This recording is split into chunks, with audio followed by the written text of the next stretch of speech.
Good morning, students. Here again, course book, lesson number 8.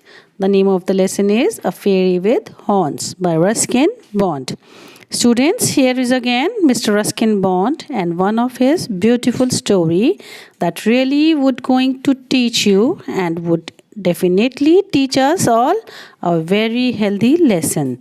So before starting, let me remind you about the author who came to India from England and written many masterpieces for the kids and is now living in Missouri. Dear students, you must have heard so many stories of fairies, and here also the story reminds us of a famous fairy tale of Peter Pan. Do you know this story? Let me tell you about it in brief. Tinker Bell was a fairy who used to live with Peter Pan during his adventurous visit to a fairyland with his 5 brothers. Okay, before starting, let me ask you some questions. Have you seen anybody in your family or friends who is having any unusual pet? That is cat, pocket monkey, chameleon. Does this sound strange to you all? My dear, whenever you will meet such a person, then you will be amazed or surprised to see that they have given their pets unusual names also based on some characters. Now let me tell you about the characters of the story. The main character of the story are a boy, black little goat, grandfather, grandmother, Aunt Mabel, and cook.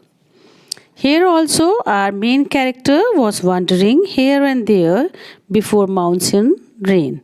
While he was on the other side of the river, because the river was narrow stream, he found that a jet black little goat came close to him.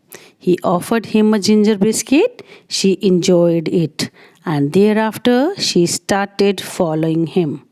She sat beside him. She even followed him in the stream. He brought him home.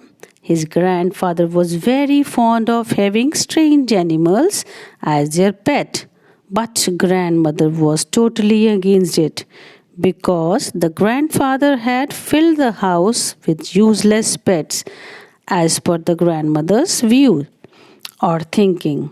Grandfather supported the author and gave a hope to grandmother that in some months when the goat grew up would give some milk that would be beneficial for the grandmother. This made grandmother calm. The name was given to the goat. It was Tinker Bell, and a bell was tied around her neck. She grew older and 2 horns appeared on her head. Look at the screen. She is looking very pretty in 2 horns and yellow bell. She loved the leaves of flowers and of sweet pea, who were grandmother's favorite. One morning, she ate the flowers, and to save her from grandmother's anger, grandfather blamed a stray cow for it.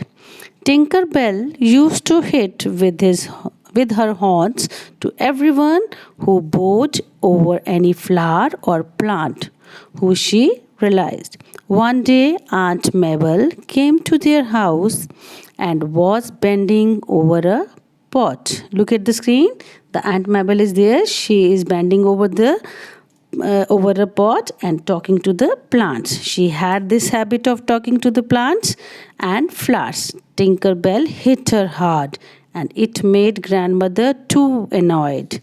She asked the cook to sell it at the same moment in the market. The cook was a kind and intelligent person.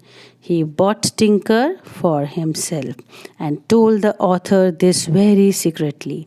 The author visited Tinker so many times. She grew older and became a good provider of milk to the family, though she never left the habit of hitting anyone who bowed too much.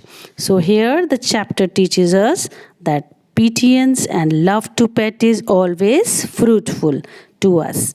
We can enjoy their company if we care for them. So we should careful about the pets. So enjoy the story, listen the story carefully, and read the story thoroughly yourself. Have a nice day.